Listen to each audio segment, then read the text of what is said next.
Thank you so much for joining our 12th APWF webinar. My name is Yumiko Asayama, Manager of Japan Water Forum and also the Secretariat of the Asia Pacific Water Forum.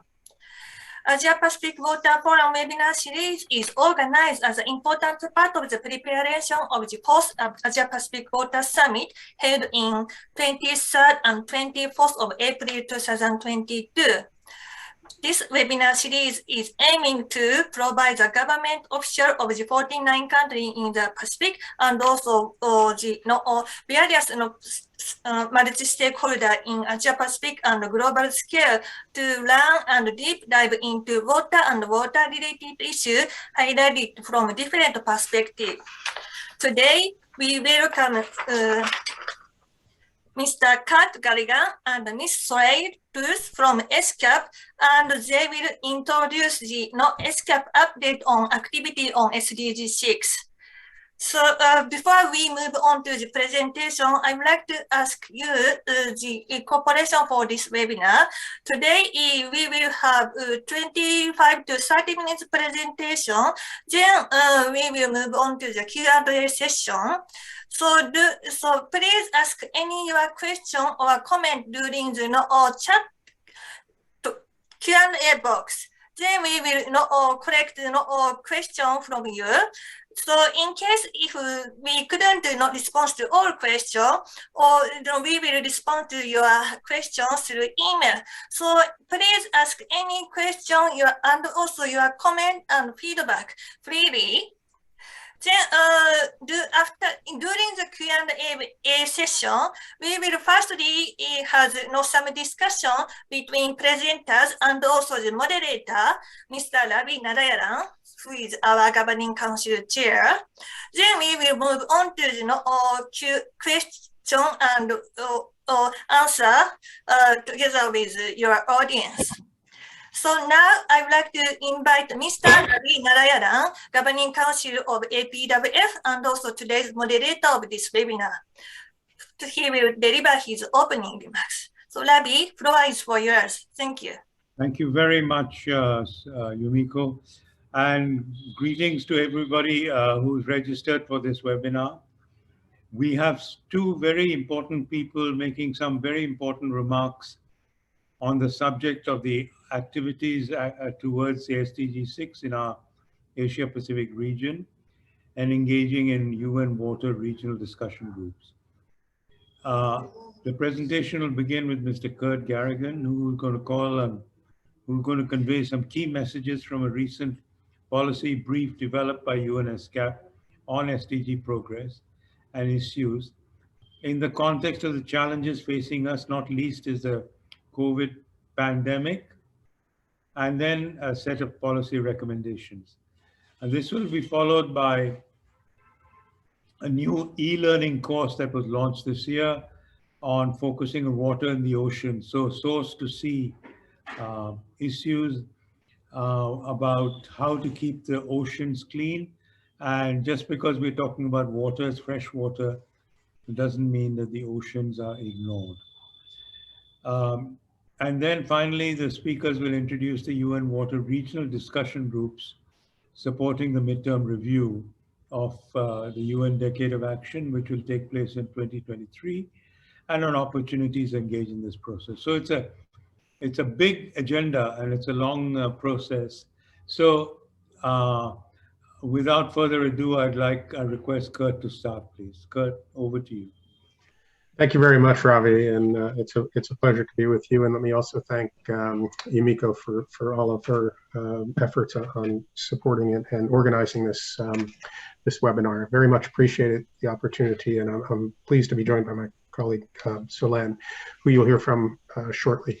We have a presentation. We'll ask if I can ask that the presentation be shared. Okay, so here on the first slide, ESCAP has made some efforts to really review not just SDG 6, but all of the SDGs in the context of COVID. The work that we'll talk about specifically today is really on the progress on accelerating SDG 6 in the context of COVID-19. And as Ravi mentioned, we've developed a policy brief which has been shared, and we would certainly appreciate your feedback. The overall outline of today's presentation is I will present kind of the findings of that policy brief, and then turn over to Solène, who will introduce the e-learning course and the UN Water Expert Group. If I may ask to go to the next slide. Yes, thank you. And then continue on to the next. Okay, so in terms of regional progress against SDG 6, even in absent the context of COVID-19, the region has been too slow to meet the 2030 targets.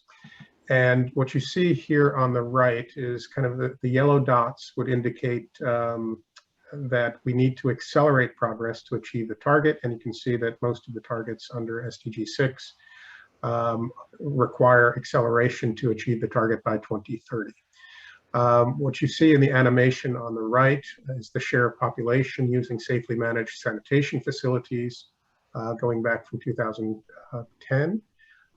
And then on the bottom, the share of population with access to basic hand washing facilities. These are obviously critical facilities in the context of managing disease and the spread of the pandemic. But more broadly, looking at the SDG targets, you see that, again, we need to accelerate progress to achieve targets 6.1, 2, 6, A, and B. That we need to reverse the trend on water use efficiency, which has not been advancing to achieve the target. And then we still are missing data or have insufficient data to support reporting against SDG 6.3 and 6.5. We do know that COVID-19 has had a significant impact, especially as it relates to SDG 6, because water and sanitation are obviously critical to response and managing the spread of the pandemic. In East Asia and the Pacific, we still have more than 369 million people still without access to basic sanitation, and 134 million without access to improved drinking water. And these are critical elements, obviously, for response. We do know that in the response to COVID-19, that countries are recognizing, I think, significantly more, that WASH interventions are essential going forward. And so we may actually see in the coming years, hopefully, considerable progress against 6.2 and really 6.1 as well, partly in response as part of recovery plans. And hopefully also that will address some of the insufficient data elements that have been identified. Next slide. The policy brief really discusses each indicator and its relationship with COVID-19 related activities over the last year and a half or so. As it relates to 6.1, we do know that as it resulted from the impact on utilities, that there was, from shutdowns, reduced industrial water demand. And in many cases, utilities suspended billing, which had obviously some benefits for consumers and were immediate responses, but could potentially threaten sustainable cost recovery over a longer period of time. With the slowing of the global economy and industrial operations, many of the water-intensive sectors downscaled or reduced their activities that resulted in temporary decrease in water demand. It is expected that in the region, according to IFC, that the water utilities could see revenue collections drop on average about 15% from the COVID-19 pandemic. And how long it takes for those utilities to recover those cost impacts is still a bit unknown.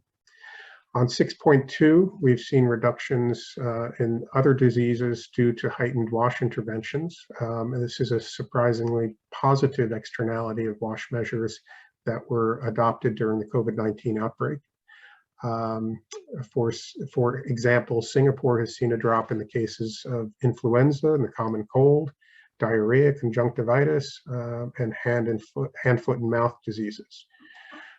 So there are some responses that are actually stimulating a greater, more positive consequences. And here you see also in 6.3, again, the short-term reduced industrial use of water resources. But as it relates to water quality, we do see more plastic debris entering river basins, and a lot of that is PPE plastics that are entering waterways. So there is, while there's been a short-term reduced industrial use of water resources that may have an improved water quality, we are seeing a negative impact from and increase in plastic pollution. On 6.4, during the COVID pandemic, as a number of traditional markets, for instance, closed, farmers who owned land responded to food shortages by diversifying some of their land uses to enable more self-sufficient food production, often replacing previous livelihoods with essentially promoting their own food security. So there were increased groundwater demands for household agriculture, as opposed to increased demands for food production generally. So there have been an increase in quantity and diversification as a result of the domestic agriculture and national food security.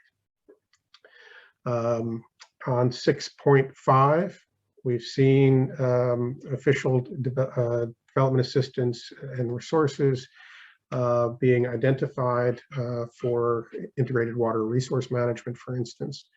And we see that there are efforts in the long-term planning, recovery planning, and resilience strategies for new consideration of water resource management as part of those strategies.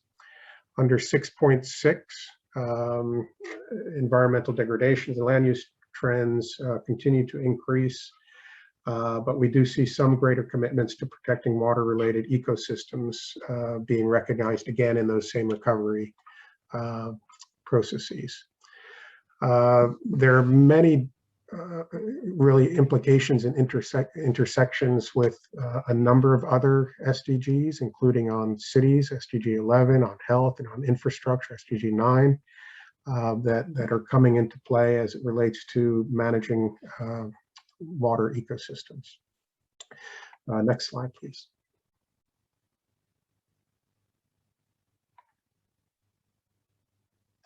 If we could advance to the next slide. Okay. So there are some priority areas that have been highlighted in the policy brief, and they revolve around these areas. So financing, data and information, capacity building, innovation, and governance.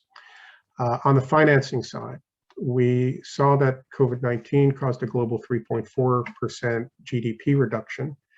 Local governments have, for instance, increased their public health spending, but the ability to finance longer-term water infrastructure has likely been stressed as a result of decreased revenues and economic stimulus, reducing the intergovernmental transfers from national governments or central governments to local authorities for localized projects.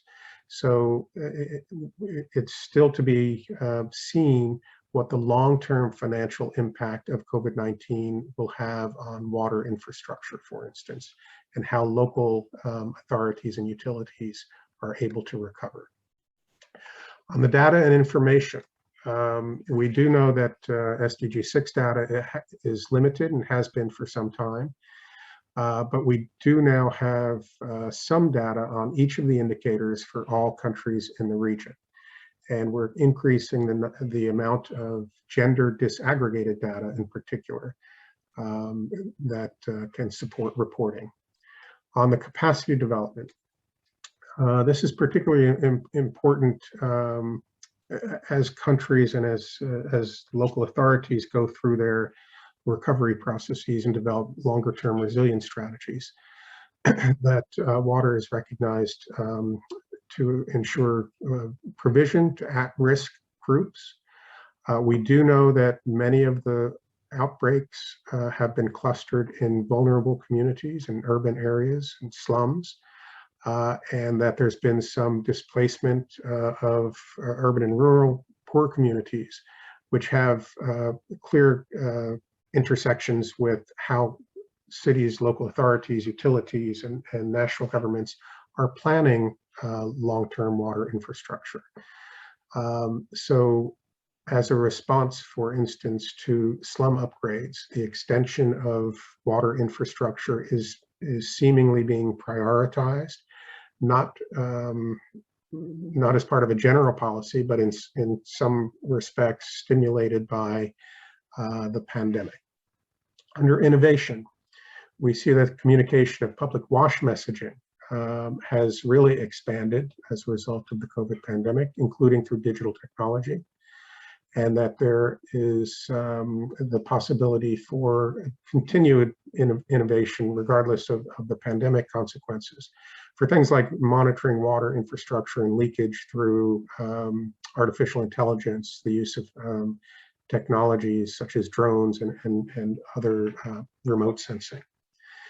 And under governance, we see that we still have a long way to go, that 85% of countries in their recovery plans had little or no environmental considerations, and that would really have an impact on how we're managing the broader resources. While there has been some focus on wash and infrastructure in certain areas, more generally at the national level and at the level of the broader environmental context, there has not been enough focus on the environmental considerations. That would include water resource management. Next slide, on policy recommendations. So we've consolidated within the policy brief some clear recommendations, and these really focus on what you see here. Long-term commitments to strengthening wash and water infrastructure, and again, how those investments are tailored and designed, and the flow of financing will really be determinative on how we can accelerate against SDG 6. That we know that water resource challenges have been especially acute for vulnerable groups, and that national recovery action plans really should support a focus on marginal and vulnerable communities. We do see that access to hand washing facilities, particularly in schools, markets, health clinics, and detention centers, should be a key focus area for all levels of jurisdiction. That there should be policies to protect frontline wash and healthcare workers. This one's obvious, and I think there has been obviously a lot of attention on frontline workers, on healthcare facilities across the region. That would include the supply of personal protective equipment and the proper management of that PPE waste, focusing on sanitary conditions, health insurance, income security. The next on supporting local community organizations and civic groups to provide alternative wash facilities and preventive measures, and ensuring access to vaccination. So it's not just the utilities and governments that are supplying water infrastructure, but engaging local community organizations and civil society to help provide wash facilities where they can. We do know that plastic waste recovery needs to be upscaled considerably, given the exponential growth in plastic waste during the pandemic. As part of overall policy development and development of recovery strategies, there is an opportunity for strengthening collection of data and making sure that that what is collected can be disaggregated by gender and other elements. The report or the policy brief also advocates for the inclusion of human health markers in integrated water resource management policy design, and strengthening IWRM at the local government levels to facilitate stronger vertical coordination between subnational, local, and national authorities. The next one is really key, that in this current context of developing recovery plans, that ensuring that water-related ecosystem health is a key component as part of broader environmental considerations, but also facilitating the necessary investments in water and sanitation infrastructure. And then, as always, opportunities for diversifying finance, engaging public-private partnerships, and that doesn't include just private sector, it could include civil society in those partnerships as well, for investment in water infrastructure. And final slide, next slide that I have, are some of the resources that are available and have been developed by ESCAP, including this policy brief, but also the broader SDG policy progress report that is done on an annual basis that looks at all of the SDGs and the progress that the region is making against all targets. And then the Economic and Social Survey from 2021, which really looks at developing resilient economies in the post-pandemic era. And that would include, obviously, a focus on water and sanitation and broader management of water resources. So that's the presentation for now. I'll turn it over to my colleague, Solène, or back to Ravi.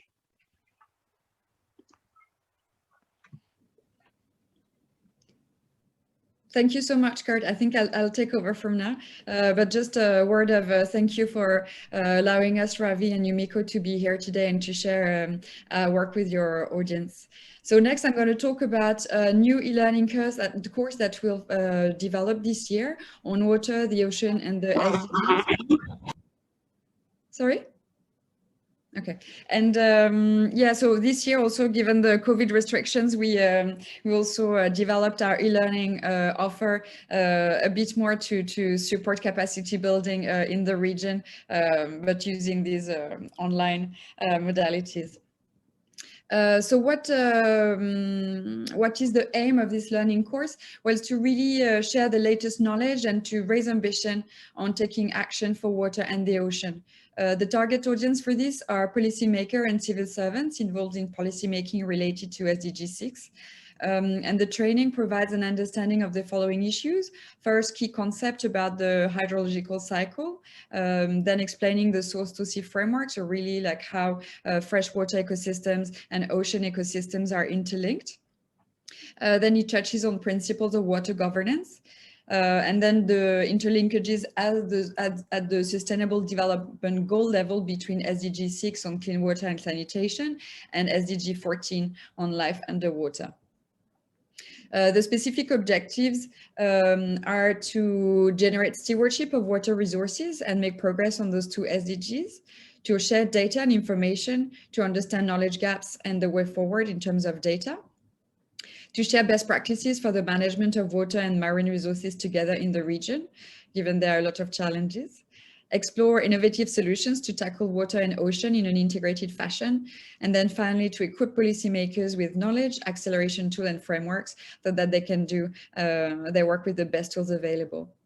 This course has been developed in partnership between ESCAP, the Stockholm International Water Institute, Civic, the Japanese International Cooperation Agency, JICA, and the government of Japan, that we want to thank for their support. So the e-learning course is structured in 6 modules. The first one that looks at the dynamics between land, water, and the ocean, noting, of course, that the degradation of freshwater and marine environments has a direct impact on crucial ecosystem services that are provided to human societies, and that without them, human societies cannot survive. The module 2 looks at water governance specifically, exploring principles of best practices in policy making, and looking at legal, administrative, and organizational systems across countries. The third one is a deep dive into the source-to-sea approach to better understand Asia-Pacific ecosystems and their integrated management. The fourth one looks really at the SDGs in detail and their indicators. That are, of course, the main key SDGs to consider when looking at freshwater and ocean linkages. The fifth one is actually a module from another e-learning training that Curt's team has developed that's called Closing the Loop. And this one particularly focuses on how urban practitioners can adopt approaches to measure plastic pollution and assess waste management systems. As we know, a lot of plastics that are found in river ecosystems and then in the ocean actually originate from practices based on land and in cities. And then finally, the module 6 looks at best practices, and that shows good examples of a solid waste management flow in a river basin in Vietnam. The key messages from the e-learning course as that really the interface between land and oceans capture key environment challenges with relates to sustainable development. And it's really important to address freshwater and ocean ecosystems together in a holistic manner, as these outcomes for freshwater and ocean cannot be separated. And this is something that the environment and development team actually really promotes those integrated environmental approaches to not focus simply on one issue, as it is often very well connected with others. So really we want to push for integrated environmental approaches. So in terms of source to see, well, you know, the key message here is that it really presents a very practical steps for practitioners and policymakers to design, implement, and evaluate policies. That water governance is crucial to consider all the attributes of good governance, which makes policy effective. So it's really kind of a broad overview of water governance here and what can be implemented to enhance that governance. We look at key regional ecosystems across the region that require specific attentions in terms of ecosystems.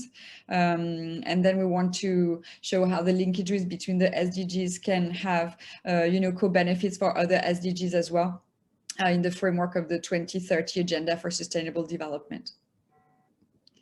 In terms of the modalities for the e-learning course, so it's open access and free. I include the link here to register, and you please feel free to follow it yourself or share with your partners who might be interested. It takes about 10 hours to complete, and it's a self-paced learning, so everyone can complete at their own pace. It includes tests and exercises as well. So a bit of practical exercises to check that you've fully understood and mastered the concepts and the tools presented in the training. And a certificate of completion will be delivered upon completion of the training. So now I would like to move on to the ESCAP work that we're doing on UN water, and especially its expert group on regional level coordination. So it's quite separate, but it's really how at the regional level we support global processes such as UN water. Which is basically, I mean, for those who don't know, coordination process across all UN agencies on SDG 6, but that also includes specific partners that are not necessarily UN organizations. So this new group was established in 2019 with the goal of creating a platform for discussion at the regional level to exchange information, knowledge, and experience. And to support as much as we can the coordination on regional level activities on water.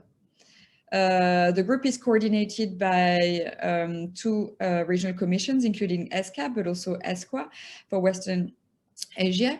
And coordinators in the regional groups include all the 5 regional commissions for Africa, Europe, and Latin America, and the Caribbean.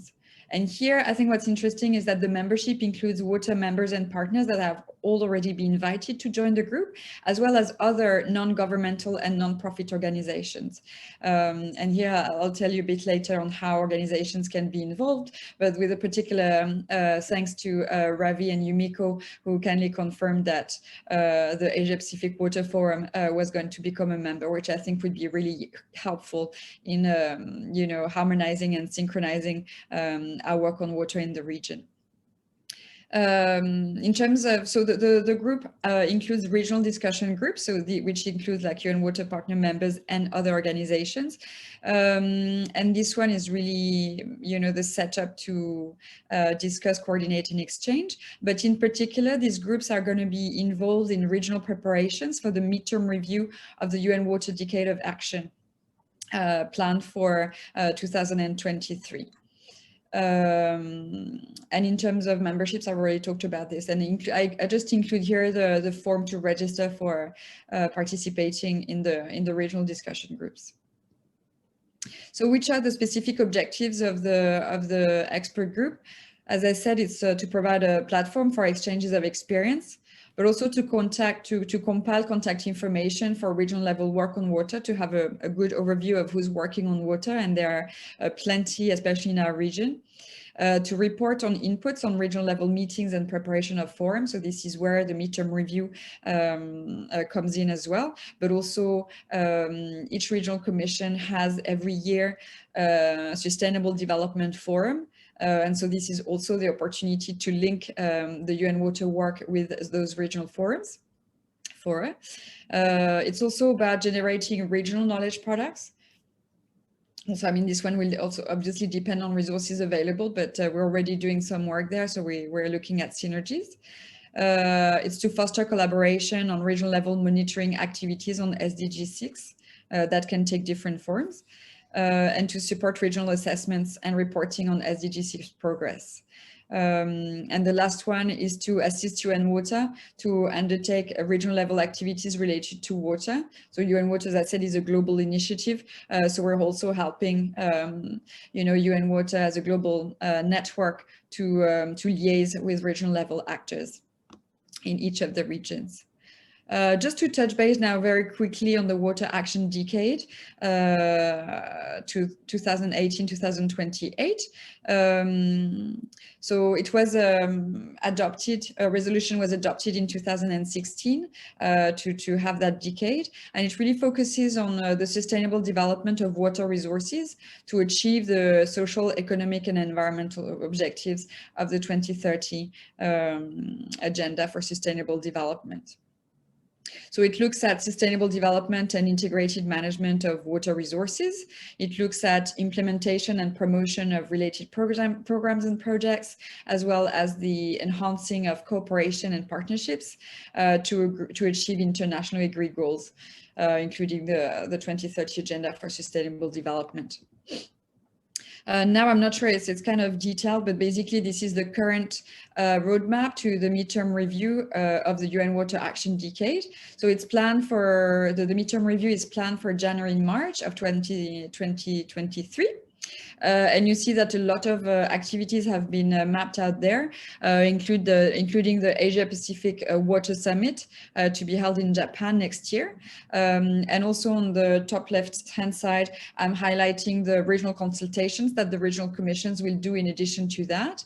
As I already mentioned, the regional consultation for Asia and the Pacific will be held in February 2022. So I think, we've been talking already with the Asia Pacific Water Forum on how to synergize our input, but obviously our audiences are a bit different, but we'll make sure that the input to the midterm review as much as possible will be harmonized and share a strong message from Asia Pacific to the world. Now, quick updates in terms of the work plan of the group. So we have developed terms of reference and membership criteria.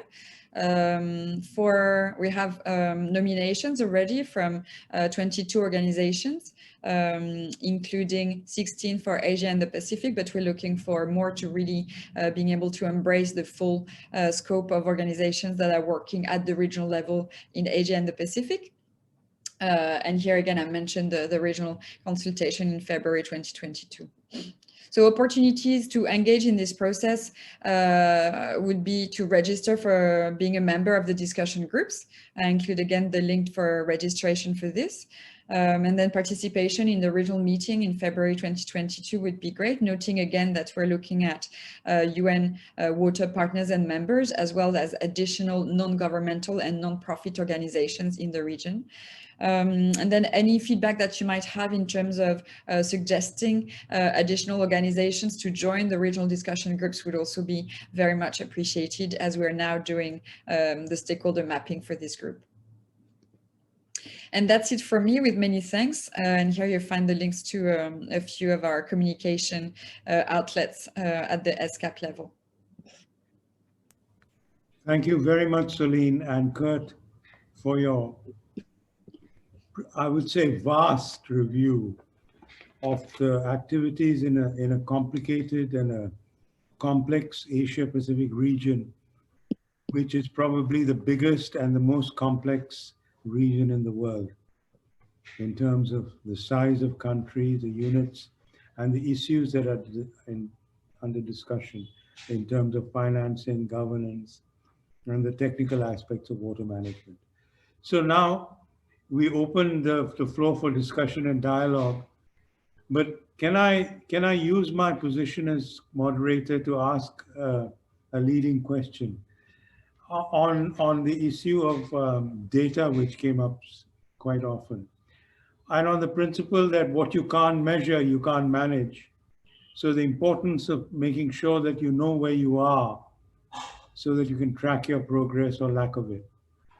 On that issue, there is an annual review of the SDG 6 and progress towards achievement that is put out by UN-ESCAP and based on UN Water's analysis. It is based not on a primary resource or survey, but on secondary information from government sources. The problem seems to be that in terms of timing, there's some of the data on which it's based is several years old. So what's being presented in 2021 doesn't necessarily pertain to the information from 2021. It could be from 2018, 19, 20, etc., etc. So if this is an issue that is being discussed, do you have any comment on what the issue is and whether we are moving towards tackling it? Thank you. Anyone? Curt or Solène, either one of you? Solène, you want to go first? Yeah. So, I mean, obviously, thank you, Ravi, for this question. It's a very complex issue, the issue of monitoring of SDG 6, especially at the regional level, because there are also plenty of levels that obviously originate at the national level. And you have seen from Curt's presentation that we are also, I mean, the first issue is also that we're lacking data, for example, for indicators 6.3 and 6.5. So this is, you know, it starts really here as well about getting the data. And then they've been trying over the years to look at, you know, different processes, you know, custodian agencies from the UN, but also sometimes working with other partners, do this regional I mean, the reporting on help countries to do the reporting on their national data, but also kind of aggregate and harmonize the data so that it can be utilized. And of course, these processes sometimes they're not always happening at the same time. And as you said, Ravi, there is some lag. So this is an issue that we have to deal with. But I would like to highlight that, of course, like this, there are currently, first of all, efforts to concentrate on the indicators that are not, where we don't have enough data at the moment, especially on 6.5. We've been involved very much with the Water Convention, trying to reach out to the National Statistics Commissions in each of the countries of the region to, first of all, fight focal points and then support the reporting process. And then there's been a lot of efforts as well in terms of, how would I say, harmonizing and mainstreaming the process for SDG 6 reporting. And here I can mention the integrated SDG 6 monitoring initiative that's been launched by UN Water to try to look at some indicators together and bringing the custodian agencies together. And I invite you to also to look at the SDG 6 portal that's been launched last year, I believe, and that also provides more of an overview of the data in a harmonized manner. For us at ESCAP, we're also looking at specific regional subsets of this data through our statistics division. But yeah, this is definitely an issue that we're aware of, and we're trying to, I mean, we're not a custodian agency, but we're definitely trying to help on smoothing this data reporting process. Thank you very much. Curt, do you have anything to add? The only thing I would add is that you know, countries continue to increase their capacities, you know, more broadly to report against all of the SDGs, and you know, working with the statistics division of UNDESA, and reporting to the Global SDG Indicators database, which is where ESCAP draws its information for the progress report. I think, you know, again, as we're supporting countries on follow-up and review, and we're not the only agency that is working with countries on increasing their data capacities. But one of the key elements, I think, is really focusing on the vertical integration of local data, which may be much more granular and maybe more accurate on things like access and where there are deficiencies, with the national level statistics. So there is a critical piece of vertical integration that really will allow for much more robust reporting against all of the SDGs, obviously SDG 6 being one of them.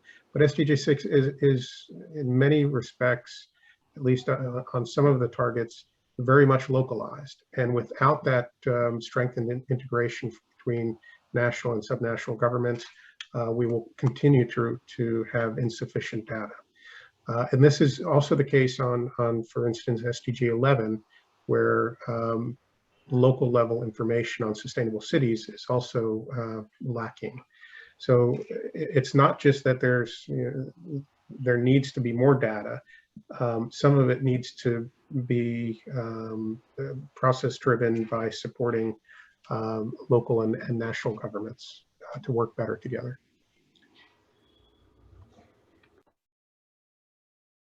Over.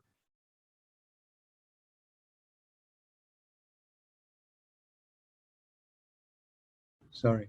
It's good to know that progress is being made, Curt, and that efforts are being made at all levels to coordinate and cooperate with each other to try and produce comprehensive set of data. Because apart from the actual practical utilities, there's also a question of morale. People are often say, oh, there are problems everywhere. What's happening? And you sink into despair. But the issue is that people like us need to make sure that people know what progress and what efforts are being made to improve the situation. And yours and Solène's comments are very helpful in that regard. Okay, now I'm going to turn over to Yumiko because she's going to help us with the chat box and the questions that are being raised. Yumiko? Okay, thank you. Thank you, Ravi. So first of all, I got a question for Curt about the SDG 6 and COVID-19 report. So is your assessment includes analysis for Pacific Island countries? And we also got a question about the e-learning course for Solène, and they are asking the nexus between riverine, terrestrial, coastal island sustainability. So how dynamic element is embedded in your curriculum?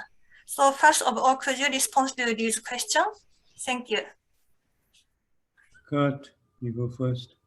Yes, the report is available online for review. It does include the Pacific region as well, although I think the information and some of the case studies that are reflected in the report are focused more on those countries in Asia, South Asia, and Southeast Asia. But the report does cover the entire region. Thank you, Curt. So Solène, please. Yes, I think the e-learning is looking especially at those dynamic aspects and the interlinkages between different ecosystems. And of course, I didn't mention the coastal ecosystems, but that's obviously part of the source to sea continuum. So what we're trying to show here is what are the linkages and what you can do at the source to have positive impacts on coastal and marine ecosystems, and how they're linked, and how an integrated management looking at these ecosystems together can have also very positive benefits for human societies overall in terms of ecosystem services. We also, I forgot to mention, but like we're also looking at the impacts of climate change and how this ecosystem can both contribute also to climate change mitigation and adaptation, and at the negative impacts of climate change on those ecosystems. So I hope that answers the question. Thank you, Solène. And related to that, is there any environmental consideration to discuss or enhance the water policy in Asia Pacific? And there are also related questions how ESCAP's work is also working for behavioral intervention, for example, to reduce the water demand using behavior intervention. So thank you so much for your answer related to the environmental consideration for in the ESCAP's program. So the question is how ESCAP is supporting behavioral interventions? Yes, for environmental improvement. Okay. And well, enhanced policy. Right. Now, most of our work focuses on work with governments, whether it be national ministries, relevant national ministries, or local authorities. And obviously, many of the policies that are developed, especially by local authorities, have some component of trying to change behaviors. Certainly, the work that Solène mentioned on closing the loop on plastics, for instance, and managing plastic debris to protect marine health, are very much focused on changing behavior, reducing, obviously the use of plastic, and the better management, including by consumers of plastics. I think as it relates to the policy brief and the COVID-19 impacts on SDG 6, I think throughout the policy brief there are some mentions of, for instance, hand washing and sanitation and hygiene, but those are not just behavioral. Those are not behavioral changes, but the opportunities for individuals to change their behavior also have to be somewhat supported by public interventions in that case. Thank you, Curt. Is there any comment from Solène? Yes, I mean, we're also working, I mean, on a lot of different environmental issues, so but just to focus on water specifically, I think just to give you an example also of a recent work that we've done in Bangladesh, for example, where we helped them develop a new policy for the management of industrial water. And the pollution it creates into freshwater ecosystems. So, I mean, this is, I mean, not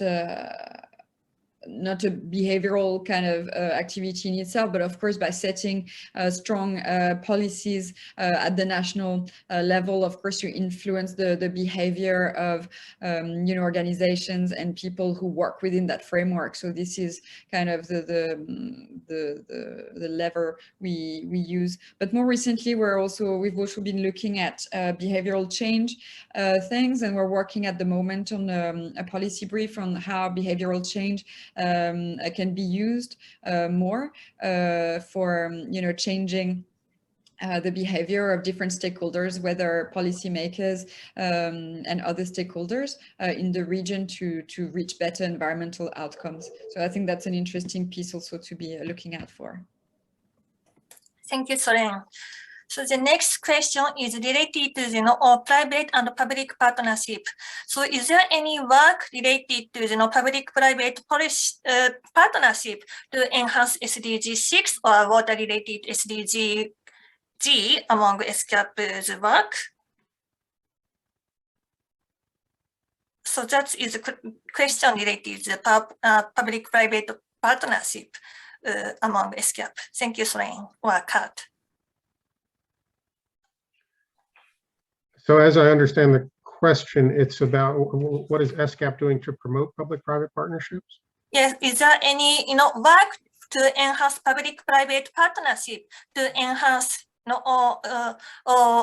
activity for SDG 6 or any other activity related to water SDG? Yeah, I think certainly the advice and one of the recommendations within the policy brief is to increase the use of public-private partnerships, partly to overcome some of the the financial implications of COVID-19 and the reduced revenue that could, over a long term, finance WASH infrastructure. In terms of crafting public-private partnerships, that we have not done that. Our work is not yet certainly at that level yet, but I think we certainly promote and advocate for the engagement with public-private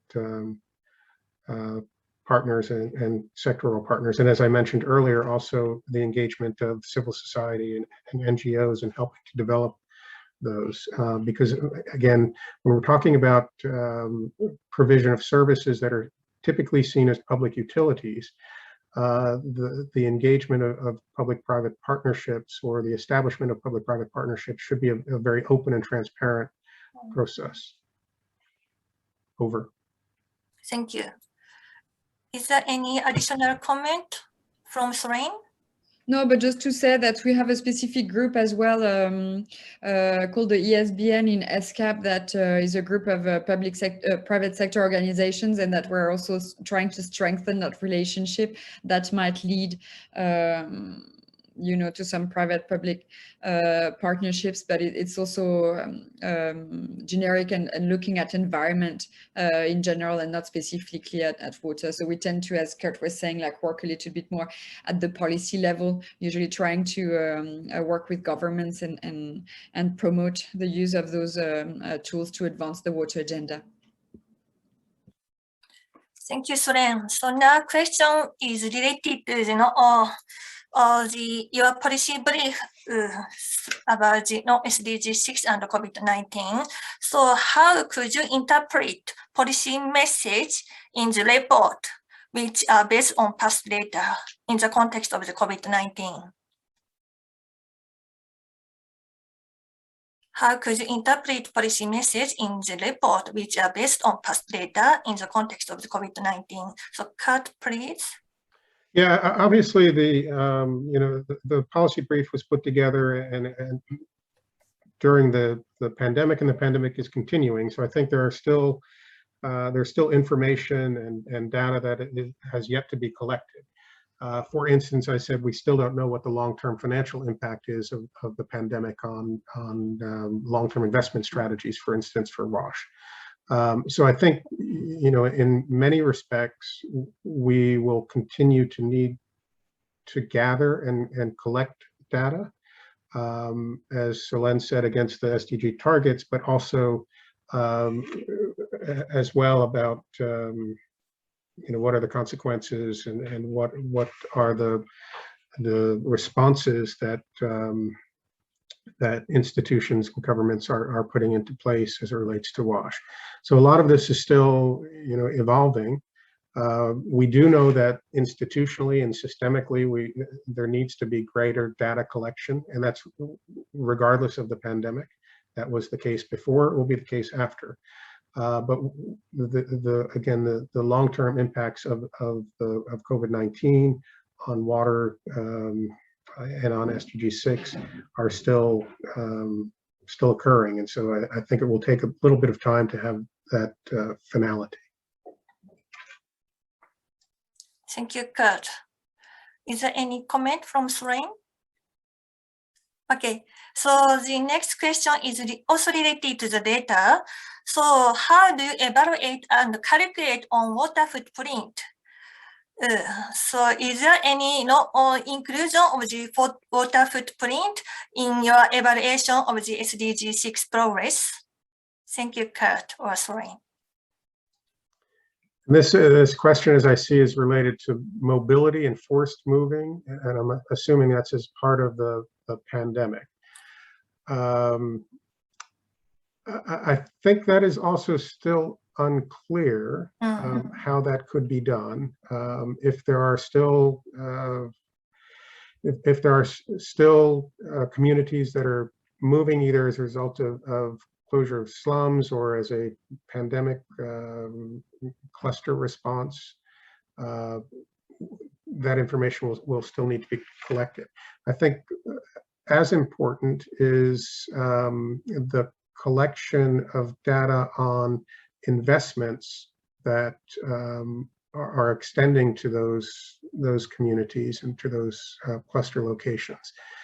I think, you know, one of the things that we could look at going forward is working with IOM on some of the pandemic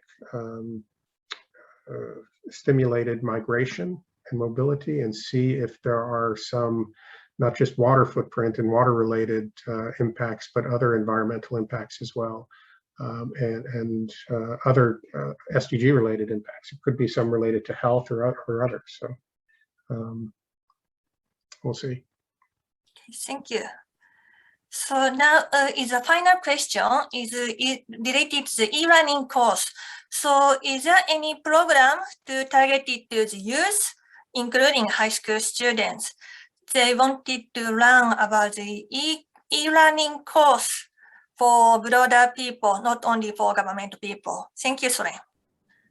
Thank you very much for this question and for your interest in the e-learning course. Of course, I mean, this can be used by, as I said, like it's open access and it's free. So I think, you know, for us, because our mandate in the UN and our ESCAP is to support our member states, it was targeted mainly at policymakers, but I think a lot of it can be used also for other audiences.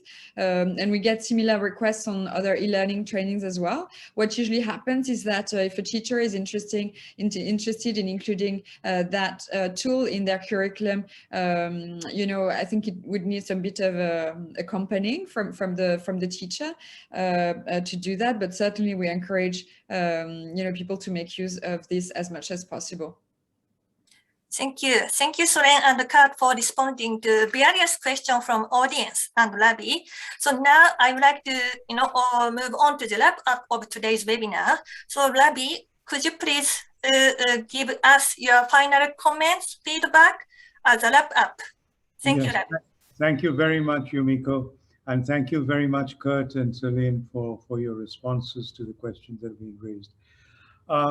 I just like to acknowledge the vast terrain that has been covered in today's discussion.